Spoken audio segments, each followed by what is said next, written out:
All right, Trojan fans, what's up? What perfect timing as we do our LAFB Live on a Monday USC Trojans huddle, because we got breaking news to talk about. We were going to mainly be talking on Lincoln Riley's comments about NIL, which, if we have time, we'll touch on.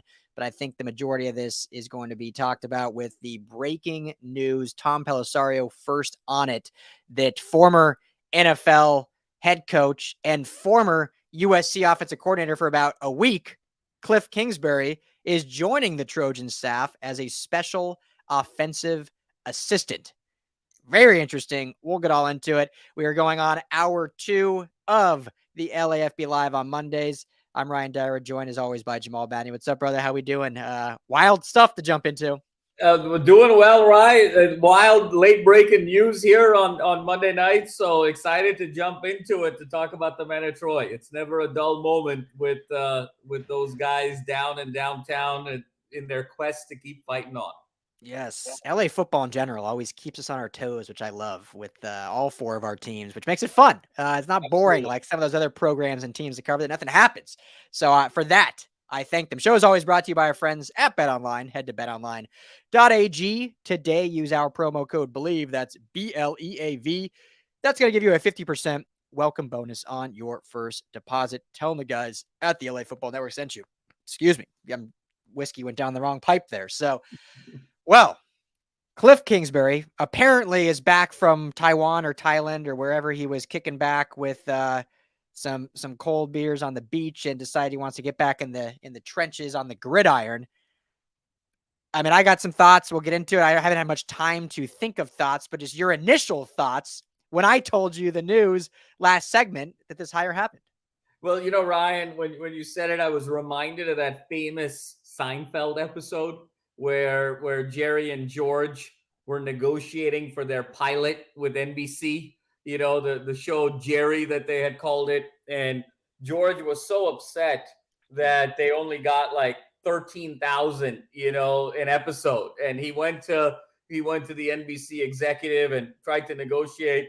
And it went from 13,000 for each of them to 13,000 between the both of them. And I remember Seinfeld telling George, he said, this is like negotiating in the bizarro world. The whole principle of negotiation is to drive your price up, not down. And I sort of thought of that when you told me this news, because 2.5, 3 years ago, Kliff Kingsbury was hired as the offensive coordinator. Now he's hired as an offensive analyst / assistant / QB coach. So you would think that the whole principle of negotiation would be to drive your price up over time. But I guess the Kliff Kingsburys and the George Costanzas of the world think a little bit differently. But in all seriousness, Ryan, I think this has some very interesting implications. And I think you can look at this twofold. I think there's sort of the benign assessment of this. And then I think there's sort of a deeper strategic assessment of this. And I think in the case of the former, you could say, well, it's just a buddy helping another buddy out. Let's not forget, these are both disciples of Mike Leach with the air raid, both with significant ties to Texas Tech, to the Texas-Oklahoma region. They obviously know each other very well. They're obviously very good friends. Kingsbury has had a bit of a rocky road with the Cardinals, and much in the way that Saban brought on a Lane Kiffin, much in the way as Saban brought on a Steve Sarkisian after they had some challenges, started them off as analysts, promoted them up to offensive coordinator, and sort of revitalized their career. You could say this is a friend trying to revitalize the career of another friend. And oh, by the way, they're very aligned in terms of offensive philosophy when it comes to the air raid and running the system, so he can bring another perspective, another mind in the room. The more strategic thing to say is, is Lincoln Riley doing some succession planning here? Because, there's been a lot of conversation. I have said this to you time and again, Ryan, that I believe that Lincoln Riley's time at USC will be shorter than later, that it's going to be more in that 2, 3, 4 year interval than, in the 7 to 10 year interval. And, if he does end up having a flirtation with the NFL, if he ends up picking the NFL at some point sooner rather than later, Kingsbury would seem to be an obvious choice as his successor, because you have the same seamless offensive system. Recruiting doesn't really get impacted. The machine sort of lives on. He's a very dynamic offensive mind, dynamic personality. If you were to say, if Lincoln Riley left USC, what would be the best situation for USC in terms of seamlessness to keep it going? Kliff Kingsbury is probably at the top of the list. So is Lincoln Riley doing a little bit of succession planning here, as all great leaders, as all great organizations do? And, is this flirtation with the NFL with Lincoln Riley going to happen sooner rather than later? Yeah, my first thought was very similar to yours of here's a buddy helping out a buddy to rehabilitate his career in a sense, in the way that Nick Saban has done. And he's seen those coaches go on to have, a lot more success after just being within the Alabama program. And so that's, I'm sure, a part of it. I think Kliff probably realized he didn't either want to get back in the NFL right away, or he couldn't get back. Maybe he wasn't wanted back in the NFL right away, and maybe he didn't want to go right back into head coaching a small program in college where he'd have to build it up. And you can go, basically, this is probably one of the cushest jobs you could have in all of college football, being a senior assistant for an offensive powerhouse in USC. To live in Hollywood, he can probably still keep his desert mansion out in Arizona. It's only a 6-hour drive or a 45-minute flight. And if they get the private jet out there, he can probably just fly Lincoln's plane out to and fro. And that makes a lot of sense in terms of what I will say in terms of strategy, because I don't think anyone thinks Lincoln Riley really needs much help on the offensive side of the ball. I mean, this offense is going to hum with just Lincoln. I mean, he could basically be Lincoln Riley and a few other guys. He's got a great offensive staff, but it could basically be Lincoln and a few other guys, and this offense is going to go, especially when you have a QB like Caleb, especially when you have the depth of receiver that we've talked about constantly, especially when you have the great running game that they've added now. And so it's not going to be necessarily a big benefit to the offense. What it could do, and what this signifies to me more than an NFL succession plan, is we've all talked about Alex Grinch and the very short leash he has in year 2. I think we both agreed that it wasn't a popular decision, but probably was a okay decision to keep him for year 2. Let him truly get implemented, get his guys in and see what he can do. I'm not saying it was my favorite decision, but I can understand the reasoning.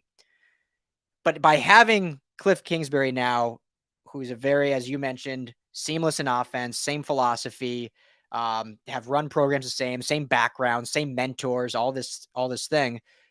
Lincoln, if need be, can take a little step back from the offense to be the head coach and oversee the entire team as a whole. I'm not saying that means he's just going to fire Alex Grinch outright, but he can be much more involved in this defense turning around, because if this team falters or does not make the college football playoff, outside of a lot of knocking on wood, outside of a crazy injury in offense, it's going to be the defense that lets them down. So this tells me, in the 20 minutes we've had to think about it, that, hey, here's a guy that can, if need be, step in, run my offense while I take the reins more on defense and make sure we are elite as a team, not just an offensive elite team that needs 4 stops a game. No, Ryan, that's really an excellent point. And, I love that thinking and that perspective, because I think there's a lot of credibility and there's a lot of goodness there. The one thing that makes me question it, and not question your analysis, but just sort of question that mode of thinking from a leadership style, is, one, you always sort of at that level, you sort of are conditioned to say, you know what, I'm going to double down on my strengths, and I'm just going to be sort of good enough on my weaknesses. And at no point in Lincoln Riley's 7+ years, 8 years as a head coach across USC or Oklahoma have we ever really confused him with being any sort of a defensive guy. Oklahoma's defenses, when he was there those first 4 years, were all, giving up 30s and 35s and 40s and up and down. And so to say that he's going to sort of hand the reins of the offense to a certain extent, the thing that he's so good at, the thing that makes him one of the 3 to 5 best coaches in college football, he's going to kind of give up his strengths to sort of double down on a weakness that, even if he's putting sort of all of his energy into, I don't necessarily know if it's going to move the needle from being an average defense to a championship level defense. I wonder about that mode of thinking. My counter to that would be, if you are USC in the athletic department and you are going to go spend, let's call it 500,000, 600,000, 400,000, whatever the cost was to bring Kliff Kingsbury in as an analyst in that particular way, which probably wouldn't you want to spend that money to bring in a defensive analyst, a defensive advisor, to really help Grinch and signify it in that particular way? So that's where, I struggle a little bit with that approach to leadership. Yeah, and it's, who knows what his true role will be. I think it's being reported as a senior offensive analyst, which I think was Steve Sarkisian's title when he was first brought in, right? After, he was fired by SC and for all the off the field stuff. I think that was his exact title. So he wasn't calling plays or anything like that. It was more so film study, if you will, helping in the film room to strategically come up with different plays and whatnot. So, I think it's hard to truly have analysis until we kind of see more what the role will be. I'll be at spring ball on here on Saturday, just in a couple days at the spring game. They had practice today, 4:15 on Monday, and obviously they have tomorrow. And so I'm going to try to make one of these weekday ones as well. And I'm sure that'll be one of the hot topics of discussion. And I'm sure Lincoln will be asked that. Maybe we'll get more clarity on what his role will truly be. Because yeah, I agree 100% with you. I don't think his role would have anything to do with taking away from Riley. And I'm not saying you're saying that. I think it's more of like, if shit hits the fan, then it's like, okay, I have in my back pocket someone that can help with the offense while I do this. Now, if you think that's a possibility in April, then maybe there is bigger issues going on with the defensive side of the ball. If you're like, all right, things might go real awry here with the defense, I should probably bring someone in off offense that could run things if I have to go oversee, then maybe we're having bigger issues here. So hopefully that's not the case. Hopefully it's truly Jamal just, hey, this is a buddy of mine that Arizona's paying him. The Cardinals are paying him. He doesn't need much money. He can come in here and sit in the film room with me and maybe throw some other play designs out there that I didn't think of. And it may be as simple as that, right? And Ryan, it may very well be. And I think the odds of that being the case are that's really what's happening here. But I think this is also going to be an interesting dance as well between Lincoln Riley and the Los Angeles media, because it's the first time that he is sort of doing something that now the media is going to kind of grab a hold of and have different sort of opinions on. And you wonder if Lincoln Riley just sort of did this for a buddy without sort of having any sort of unintended media consequence, or he was sort of doing it intentionally a little bit to kind of generate a little bit of buzz and a little bit of talk, and much the way LeBron sometimes does things, and much the way, some really media astute athletes and coaches, they kind of know what they're saying and they're dialing it up the way Phil Jackson used to, and so on and so forth. So I think it is very interesting. I think, though, to sort of Walter's point about Riley to the NFL, there is going to come a time where he is going to seriously consider it. He's too young, he's too talented, and he's had too much success at this stage in his career not to be willing to take that step at some point. And when he looks and sees at McVay, and he looks and he sees at Kyle Shanahan, and he looks at a LaFleur, and he looks at some of these guys that are really his peers. And when you look at the history of great college coaches, whether it was Urban Meyer, whether it was Saban, or whether it was Butch Davis, or whether it was Howard Schnellenberger, and down the list we go of guys or whether it was Steve Spurrier, guys wanting to take that shot at it.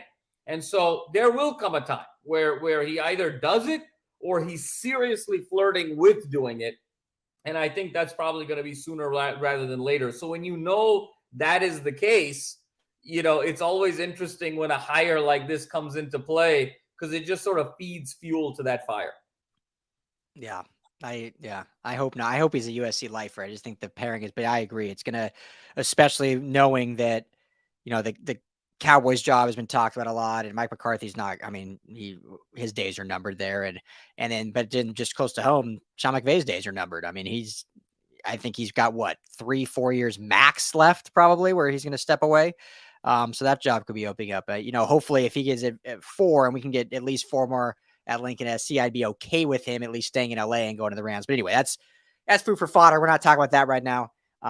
We'll see, and it'll be interesting to see kind of what this Kliff hire moves. So hopefully I'm going to try to get to practice it tomorrow, then we can ask him straight up and see what he says. I'm sure he'll give us a very, very politically correct answer. He's brought in to be an analyst and help with the offense to be more explosive and bring another mind into the film room, I'm sure is what we'll get the answer of.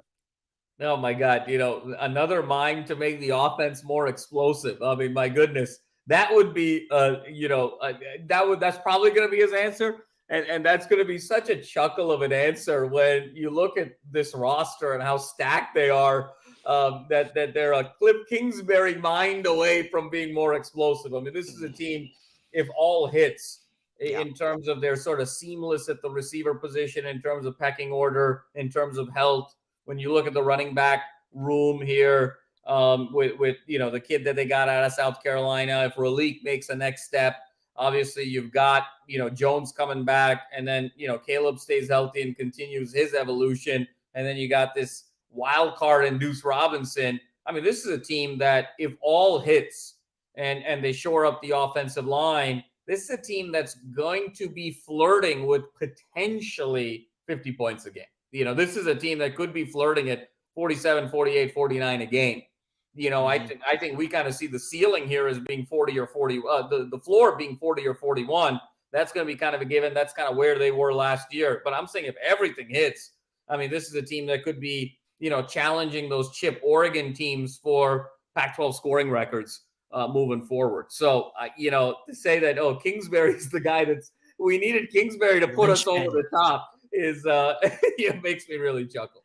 The linchpin, yeah. And then the Dyrud philosophy, the Ryan Dyrud philosophy of 4 stops a game. Truly, this SC team will be national champions if they can get 4 stops a game. At 50 points a game, we'll be good to go. 4 stops a game is all you need. I'm really excited to see this spring game, which I think on our later in the week episode, we'll dive into that of maybe what we're looking for, some players we're excited about seeing, what the experience like is going to be at the Coliseum. Because that's just, a few days away. So excited for that. So anything you want to say else on Kliff, or should we talk a little bit about Riley's comments on NIL? Yeah, I think the last thing, Brian, that I'll say on Kliff is it's you wonder also with Kliff, I think what the thinking is on his end. I think he needs a little bit of rehab. I think this is sort of the lowest stress job imaginable.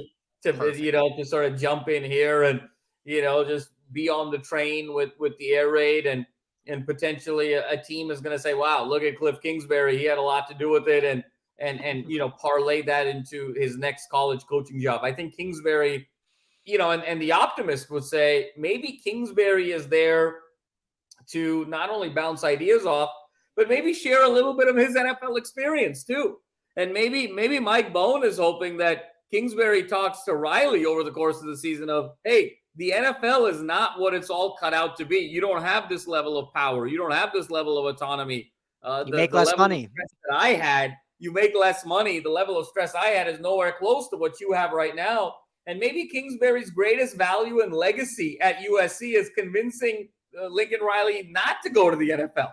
Yes. That becomes the thing we remember Kliff Kingsbury more, because he's not really going to bring any sort of a material impact on the field. I mean, let's be honest here. The ultimate Mike Leach disciple of, the air raid tree was Lincoln Riley. It's like saying, I have the valedictorian, but I need the 2.8 GPA guy also to make me smarter. I mean, it just doesn't make a whole lot of sense. So you need the recreation and leisure studies major over here. I need the recreation and leisure studies. I need the 2.8 and, to sort of round me out a little bit, make me seem more approachable and more a person of the people. But that's me. I think that would be Kingsbury's sort of, a great value there. But just on the field, I just don't see what the material impact here would be. And it's not like you're sort of stacking a super team of coaches, because everything that Kingsbury does, Riley does, just better. So, it's interesting. Yeah. And, the last thing I'll say to that is, like, when you run a business, right, you have a hierarchy of people you have. When you try to hire, you smart CEOs, smart people will hire like-minded people that do things.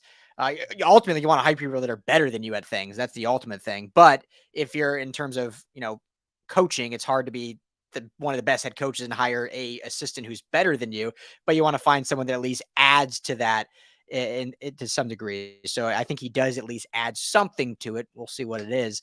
And, the last point, when you look at like Alabama and Nick Saban doing this quote unquote kind of healership, if you will, those were all offensive guys he brought in, which he was, more of a defensive guy. So they were at least coming in as maybe an analyst, but then they were taking over the offense and essentially putting their name back in the hat because they ran the Alabama high-powered offense, whereas Kliff will never do that. So Kliff will be here to enjoy some sun, enjoy, student union. Maybe he'll head down to the 9-0 down there. We'll see him down there throwing a couple back and enjoy himself. And maybe he'll have a hand in helping Malachi kind of mature while it's Caleb's show. Maybe he'll do that off the side, which I think he will work with quarterbacks. So it's a fun hire. As we've talked through it, I'm not at all upset about it. It's just kind of oh, cool. Like one of the cool young guys on the squad. Yeah, no, for sure. Right. It's it'll be interesting to see it shake out. Kingsbury definitely looks the part of an SC guy. He's sort of a good-looking guy, swagger. I know my wife's best friend had a crush on Kingsbury for the longest time, so he's going to get a lot of attention from the ladies. And he fits that mold. You put a USC kind of windbreaker on him or a polo on him. He's definitely going to look the part. To his credit, he keeps leveling up, going from Lubbock, Texas to Phoenix or Glendale, Arizona, and now the metropolitan of them all. Los Angeles. And truth be told, Ryan, he hasn't done well anywhere. And it's sort of the way my father would joke with me is like sort of the first rule of corporate politics in Fortune 500 companies is screw up and move up. And that's kind of, if I were to give Kingsbury's tagline of his career in one line, that would be it. Screw up and move up, But throw that on a business card. I'll take that all day. What a great life mantra to live by. So, before we wrap up, let's talk about Lincoln's not that they were controversial or anything bad, but his comments about NIL. Was it yesterday? Yep. Or even it was yesterday. So I'll just read the quote real quick here, and then we can just give our thoughts on it. So, he was asked about NIL and the transfer portal in a press conference, and revealed that he's very pleased with how the school has addressed the changes. Quote, "My thoughts on it haven't changed a whole lot. To be honest," Riley said, according to On3, "it's certainly a factor. It's something that every school uses in different ways. Everybody's involved at a different level. Some you see across the country publicly. There's a lot of things that are going on that you don't see. So yeah, I feel it's kind of the same place that I've always felt. We've got to figure out what it's going to be and how it's going to be and how we're going to regulate it. And to my knowledge, nobody's really done that yet. So hopefully that comes." USC, probably like every school in America, has adapted a lot in these last 7 or 8 months. We've got some new groups that have done some really nice things. Hopefully LAFB here soon. Job with our guys and opportunities, and with another 1 or 2 on the way. So been very pleased with the direction of it here and where it's going. End quote. Your thoughts on all that? Yeah, Ryan, I think, obviously it's not breaking news, but I think he wants to keep the visibility at the forefront. I think he wants to keep the pressure on the university to be really forward thinking in terms of NIL, because I think there's 2 USC worlds right now.